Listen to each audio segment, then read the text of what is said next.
Caros irmãos, queridas irmãs, no penúltimo domingo, nós celebramos a solenidade de Pentecostes e nós então, terminado o tempo pascal, retomamos o tempo comum, já na segunda-feira, depois de Pentecostes. Existem 3 solenidades que, de certo modo, decorrem da Páscoa. Então, é como se a Páscoa reverberasse para além do tempo pascal. E, embora então o tempo pascal tenha sido concluído no dia de Pentecostes, mas essas 3 solenidades atravessam o tempo pascal e entram no tempo comum, que são as solenidades da Santíssima Trindade, que nós celebramos no último domingo, de Corpus Christi, que nós celebramos na última quinta-feira, e do Sagrado Coração de Jesus, na próxima sexta-feira. Então, embora o tempo pascal já tenha terminado, mas são essas solenidades que de fato concluem o ciclo da Páscoa. Elas estão vinculadas ao tempo da Páscoa, inclusive são solenidades móveis, né? E, no entanto, nós já retomamos desde 15 dias atrás o tempo comum, que agora se estende por 34 semanas. Hoje é o 10º domingo do tempo comum. São 34 semanas. O 34º domingo é a solenidade de Cristo Rei, e depois começa um novo ano litúrgico com o primeiro domingo do Advento. O tempo comum, ele já começou lá no início do ano, após o tempo do Natal, com a festa do batismo do Senhor. Ele é interrompido na quarta-feira de cinzas, quando começa a quaresma, e nós o retomamos agora, nas 2 últimas semanas. Mas, como eu disse, domingo passado foi a solenidade da Santíssima Trindade. Então hoje é o 10º domingo do tempo comum. Nós estamos no ano A, desde o primeiro domingo do Advento. No ano A se lê São Mateus.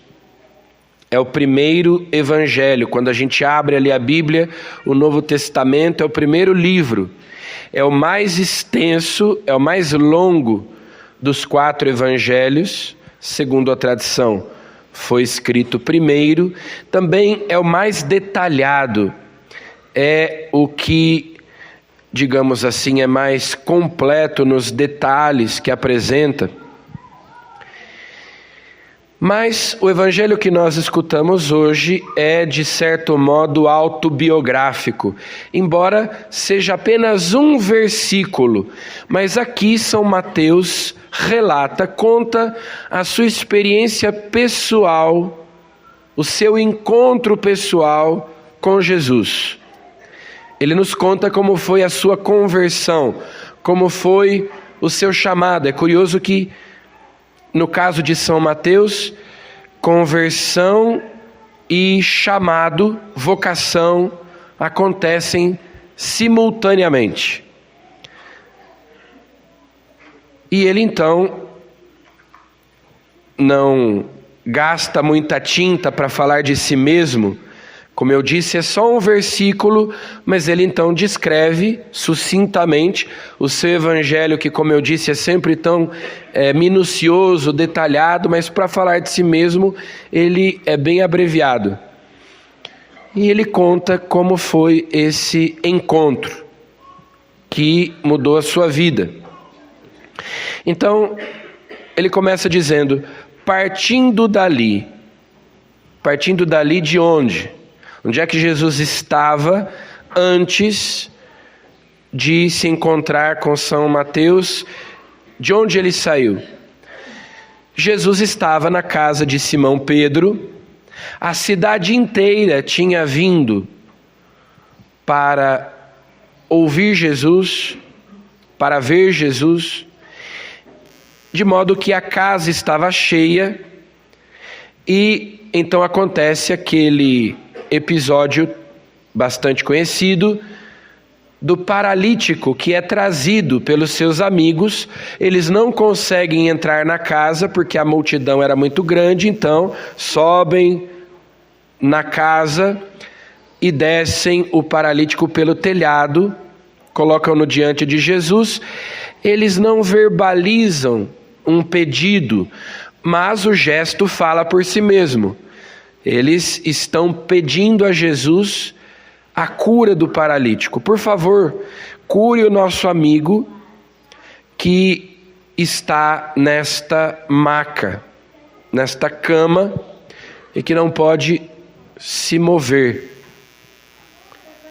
No entanto, Jesus, que vê os corações, que enxerga aquilo que as outras pessoas não enxergam, porque vê o coração, vê o interior do homem, Jesus percebe que existe uma outra deficiência, uma outra doença mais grave, da qual aquele paralítico precisa ser curado primeiro. Então Jesus primeiro diz para o paralítico: os teus pecados estão perdoados. Os amigos do paralítico e o próprio paralítico e as pessoas que estavam em volta queriam que Jesus curasse aquela enfermidade, aquela doença física. Jesus, em primeiro lugar, ele que veio para destruir as obras do diabo, então diz: os teus pecados estão perdoados. Então os fariseus e os mestres da lei se põem a murmurar dizendo: mas quem esse homem pensa que é? Ninguém pode perdoar os pecados a não ser Deus. E aí Jesus diz assim: o que é mais fácil dizer? Teus pecados estão perdoados ou levanta-te e anda? Bom, por um lado, de fato, dizer os teus pecados estão perdoados é mais fácil, porque não é constatável. Jesus perdoou os pecados do paralítico e aparentemente nada aconteceu, nada que os olhos pudessem ver. Agora, se Jesus mandasse o paralítico se levantar, todos veriam e acreditariam. Então, é mais fácil dizer que os pecados dele estão perdoados. Por outro lado, do ponto de vista da graça, do ponto de vista espiritual, o milagre de um pecador ser reconciliado com Deus, de os seus pecados serem perdoados, é maior do que o milagre de um paralítico que sai andando, porque é um milagre da graça que tem consequências mais duradouras, né? A salvação, do que o paralítico que volta a andar. No entanto, Jesus diz então: para que saibais que o Filho do Homem tem na terra o poder de perdoar os pecados, levanta-te e anda. E o paralítico se levanta. A multidão fica entusiasmadíssima, empolgada com aquilo, e é justamente a partir daí que São Mateus diz: partindo dali, logo depois de ter demonstrado que ele, Jesus, tem o poder de perdoar os pecados, de reconciliar os pecadores com Deus, ele se encontra com um grande pecador, um pecador público, um publicano, como eles diziam, um cobrador de impostos de nome Mateus, ou, como aparece nos outros evangelhos, Levi, que era o apelido dele. Então, os cobradores de impostos eram considerados traidores, porque eram judeus que colaboravam com os romanos. E além disso, eles, de modo geral, enriqueciam devido a práticas desonestas. Além de cobrarem o imposto, eles também acabavam cobrando um pouco a mais e por isso enriqueciam. Os cobradores de impostos, quando andavam no meio do povo, geralmente precisavam ser escoltados, porque o povo tinha tanta raiva deles, né, que eles podiam ser agredidos, que eles podiam ser xingados. Enfim, então geralmente o cobrador de impostos era alguém de quem as pessoas queriam distância. Eles tinham de fato raiva porque é um traidor da nossa gente, é um traidor do nosso povo. Ele está mancomunado com aqueles que estão nos oprimindo, nos explorando, nos fazendo mal. É um traidor, é uma pessoa inescrupulosa, gananciosa, que enriqueceu e leva uma vida boa às nossas custas, enquanto nós estamos aqui padecendo. Tanto é que nos evangelhos aparece algumas vezes, os cobradores de impostos eram considerados assim, no mesmo nível das prostitutas, né? Pecadores públicos, desprezados socialmente. E então, São Mateus diz que partindo dali, Jesus viu um homem chamado Mateus. Então, primeiro que a iniciativa foi de Jesus. São Mateus não procurava ver Jesus, como Zaqueu, por exemplo, o chefe dos cobradores de impostos, que queria ver Jesus e por isso subiu na árvore e ficou esperando Jesus passar para encontrá-lo. Não, São Mateus estava ali sentado na coletoria de impostos, ou seja, estava no seu pecado, estava praticando o seu pecado, inclusive, cometendo o seu pecado, sentado na coletoria de impostos, obstinado, endurecido no seu pecado, e é Jesus quem toma a iniciativa de ir ao seu encontro. É Jesus quem o procura. Jesus o viu e se aproximou daquele que todas as outras pessoas procuravam evitar. Se encontravam um cobrador de impostos no meio da rua, desviavam, cruzavam a rua para não terem que se encontrar com ele.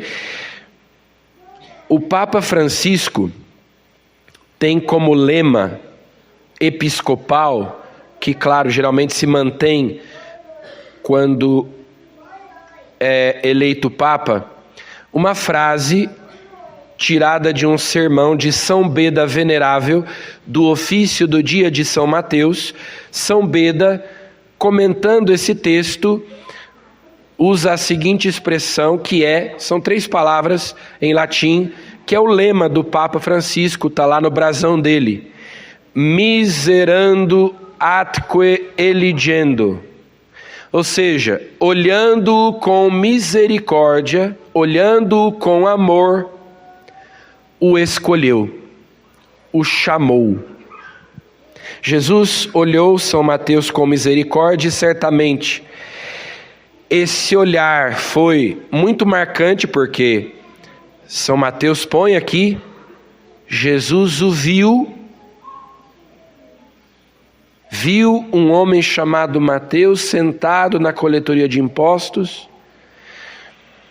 São João diz assim: ele nos amou primeiro. São Paulo diz assim: quando éramos ainda pecadores, Cristo morreu por nós. eu fui alcançado por Cristo. O próprio Jesus diz para os discípulos: não fostes vós que me escolhestes, mas fui eu que vos escolhi. Ninguém vem a mim se o Pai não o atrai. Então, a iniciativa é de Deus, a iniciativa é de Jesus. E Jesus então faz um convite. Na verdade, é uma única palavra, é um verbo no imperativo: segue-me. Ele se levantou e seguiu Jesus. Então, São Mateus é bem resumido, né? Ele conta aí com 2 frases como foi a sua conversão. Mas vejam, a palavra que São Mateus usa, ele se levantou, em grego é a palavra anástasis. Anástasis é a mesma palavra que a gente usa para ressurreição. É que no grego a gente diz assim: Jesus ressuscitou, Jesus se levantou. Jesus se pôs de pé. Ele estava morto, ele estava na região dos mortos e ele se levantou. Anástasis é o termo grego para ressurreição. Ou seja, ali aconteceu uma ressurreição espiritual. Jesus, que tinha acabado de demonstrar ali com o paralítico que ele tem o poder de perdoar os pecados, levanta, ressuscita aquele pecador público, Mateus, o cobrador de impostos. A palavra de Jesus chega aos ouvidos de São Mateus, aquele convite: segue-me. E ele então, com a sua inteligência, discerne aquelas palavras e com a sua vontade toma uma decisão: eu vou me levantar, eu vou sair dessa situação na qual eu estou, eu vou romper com o meu pecado, com essa minha situação de pecado, e vou seguir Jesus. É uma decisão que ele tomou, é um ato de fé, como o ato de fé de Abraão, de que fala São Paulo na segunda leitura, que sendo idoso, deixa tudo para fazer aquilo que Deus lhe mandou. Então é essa obediência, essa disponibilidade de obedecer, de fazer aquilo que foi mandado por Deus, esse ato de fé. Porque São Mateus podia ter ignorado, podia ter feito pouco caso das palavras de Jesus, podia ter até debochado de Jesus.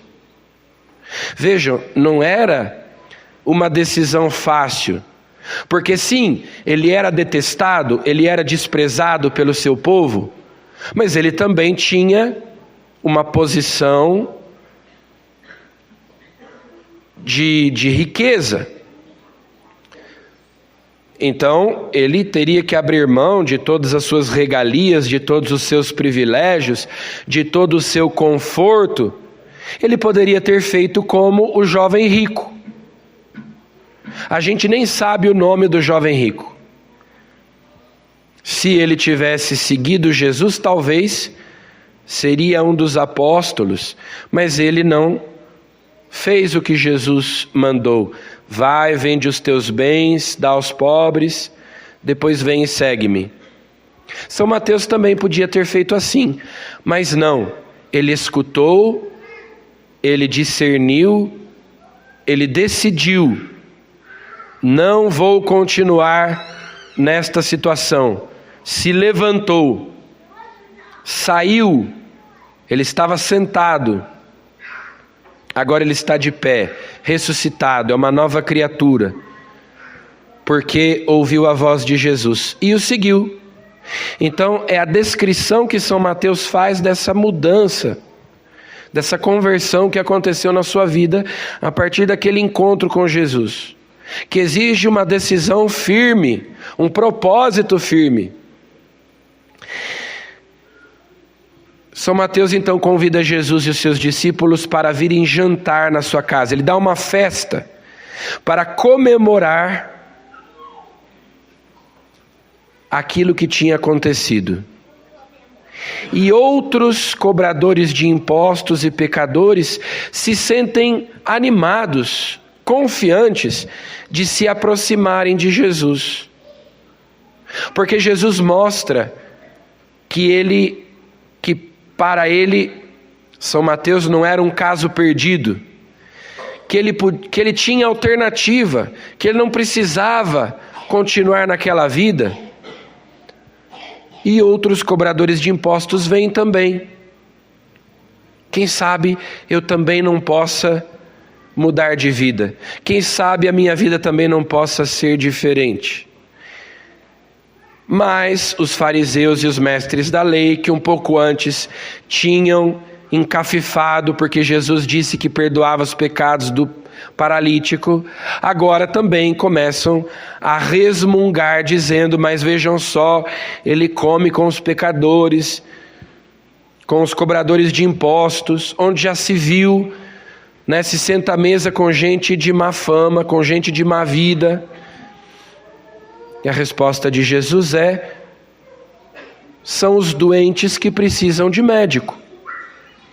Eu sou o médico, eu sou aquele que tem o remédio para a doença deles e de todos os homens, que é o pecado. Foi por causa deles que eu vim, por causa dos pecadores. E também os fariseus e também os mestres da lei eram pecadores necessitados de misericórdia, embora não reconhecessem. Agora vejam que o médico combate a doença. A missão do médico é curar o doente, é tirar o doente daquela situação em que ele se encontra e não mantê-lo naquela situação. Não é porque hoje há um conceito de misericórdia estranho. As pessoas dizem ou entendem que ser misericordioso é ser cúmplice ou conivente do pecado dos outros, né? É fazer de conta que não é pecado o que é pecado. Não, isso não é misericórdia. Manter na escravidão, manter na sujeira aquele que está nessa situação. Se você vai ao médico, você espera que o médico te cure. Você espera que ele te dê o remédio que combata a doença, que te livre daquela situação. Essa é a verdadeira misericórdia, o verdadeiro acolhimento de, com paciência, com caridade, conduzir os pecadores para fora daquela situação em que se encontram. Conduzi-los à conversão, portanto, e não mantê-los escravizados, né? E finalmente Jesus cita uma frase que está na primeira leitura também, é uma frase do profeta Oséias. Jesus diz: entendam o que o profeta Oséias quis dizer quando ele falou: quero misericórdia e não sacrifício. Eu já vi muitas vezes uma interpretação exótica dessa frase, né? Porque muitas vezes quando a gente ouve essa expressão, a gente entende sacrifício já num sentido espiritual, cristão, como se sacrifício fosse sinônimo de esforço, como se sacrifício fosse sinônimo de penitência, mortificação. Deus não quer penitência, Deus não quer mortificação, Deus não quer que você se esforce para ser melhor. Ora, não tem sentido nenhum isso, né?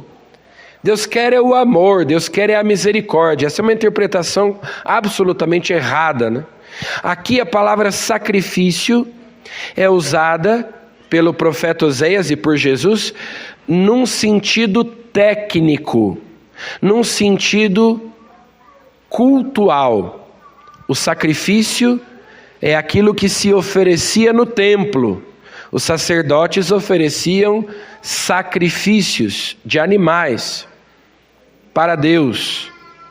Então, em outras palavras, o que Jesus quer dizer é: o culto que vocês prestam a Deus só será agradável se vocês estiverem dispostos a mudar de vida. O culto exterior tem que ser expressão do culto interior, para que o nosso sacrifício seja aceito por Deus, seja agradável a Deus, seja recebido por Deus. O que Deus quer é a misericórdia, o que Deus quer é o amor, o que Deus quer é a obediência da nossa parte, é que nós nos disponhamos a segui-lo. Como inclusive começa a primeira leitura. O profeta Oséias começa dizendo: é preciso saber segui-lo para reconhecer o Senhor. E daí Deus faz uma crítica a nós, dizendo: o vosso amor é como nuvem pela manhã, como orvalho que cedo se desfaz. Ou seja, o nosso amor é inconsistente, é instável, não tem consistência, não é sólido, é um amor imperfeito, frágil. Nós dizemos que amamos a Deus, mas não fazemos o que Ele nos manda, somos ingratos, o ofendemos. Então, eu quero o amor, eu quero a misericórdia, eu quero a obediência, eu quero o teu coração, mais do que o sacrifício. Se você quer me oferecer alguma coisa, se você quer me dar alguma coisa, me dê o seu coração, me dê a sua vida. Outra frase dos profetas que Jesus cita, que quer dizer mais ou menos a mesma coisa: vocês me honram com os lábios, vocês me louvam com os lábios, me adoram com os lábios, mas o coração de vocês está longe de mim, porque vocês não me obedecem, porque vocês não vivem de um modo que me é agradável. Então nós vamos agora oferecer o sacrifício eucarístico, o sacrifício que Jesus nos deu para nós oferecermos, que é o seu sacrifício perfeito e santo. Mas para que esse sacrifício seja agradável a Deus, de nossa parte, nós também temos que nos oferecer junto com Cristo. É o sacrifício de Cristo e da igreja. Por isso que o padre, no momento agora do ofertório, é trazido o pão e o vinho, aqui da credência, mas nas celebrações mais solenes vem em procissão, né? Porque antigamente, ali no tempo da igreja primitiva, quando os cristãos celebravam nas casas, as pessoas traziam o pão e o vinho de casa para a celebração eucarística. Então por isso é que se faz a procissão do ofertório, né? O padre recebe o pão e o vinho, fruto da terra e do trabalho humano, fruto da videira e do trabalho humano. Ou seja, no pão e no vinho também estão simbolizados os nossos esforços, as nossas boas obras, as nossas alegrias e tristezas, as nossas conquistas e fracassos também. Nós colocamos tudo no altar. Então depois o padre, de ter apresentado a Deus o pão e o vinho, se inclina e em voz baixa faz a seguinte oração: de coração contrito e humilde, sejamos, Senhor, acolhidos por vós, e seja o nosso sacrifício de tal modo oferecido, que vos agrade, Senhor nosso Deus. Depois o padre vai dizer para o povo assim: orai, irmãos e irmãs, para que o nosso sacrifício seja aceito, para que Deus receba esta nossa oferenda, o nosso culto, a nossa adoração. E vocês respondem dizendo o quê? Receba o Senhor, não é ó Senhor, tem gente que fala errado, né?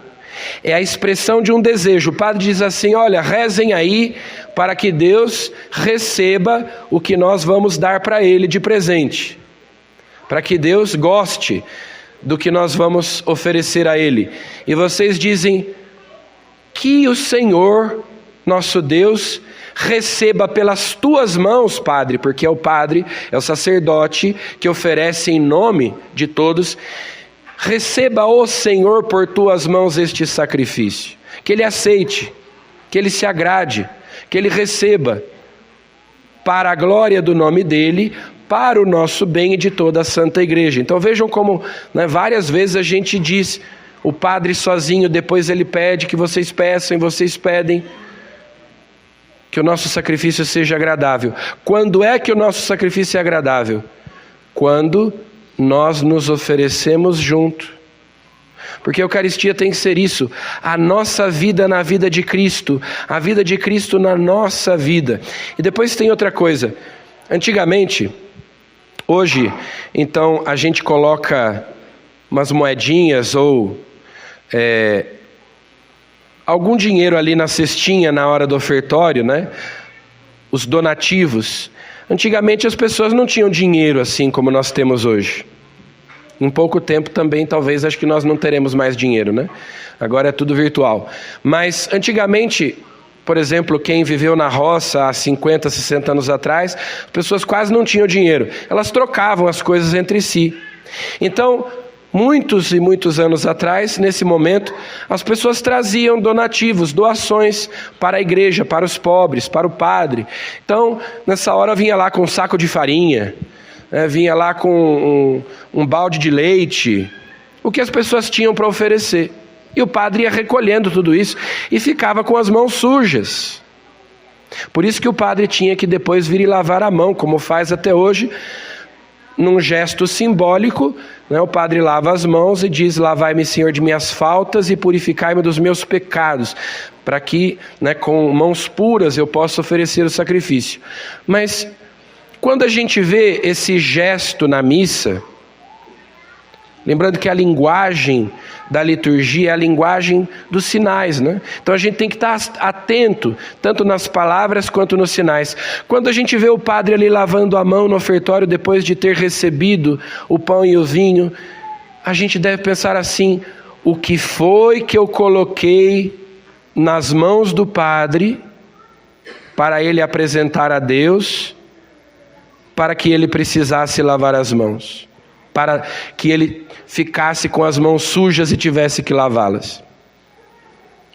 Porque, como eu disse, a gente traz as conquistas para o altar, mas traz também os fracassos, as quedas, os pecados, os nossos progressos na vida espiritual, mas também os retrocessos. A gente oferece tudo, o nosso coração pobre, o nosso coração imperfeito. É por isso que o padre fica com as mãos sujas e tem que lavá-las, Porque recolhe tudo, as alegrias e as tristezas, para entregar tudo nas mãos de Deus. Esse é o sentido da Eucaristia. Então Jesus diz: eu quero a misericórdia, eu quero o amor, a obediência. E então o sacrifício, o culto exterior que vocês me oferecem, será agradável a mim, porque será a expressão de um culto interior, porque vocês estarão me dando o que eu mais quero de vocês: o coração, a vida. Peçamos a Jesus, por intercessão de São Mateus, que nós então aprendamos a oferecer um sacrifício que seja aceito por Deus, que nós unamos a nossa vida, a vida de Cristo, para que ela seja mais agradável a Deus, e que, como São Mateus, nós tenhamos a coragem de romper radicalmente com tudo aquilo que nos impede de viver na graça de Deus, de seguir Jesus. Louvado seja nosso Senhor Jesus Cristo.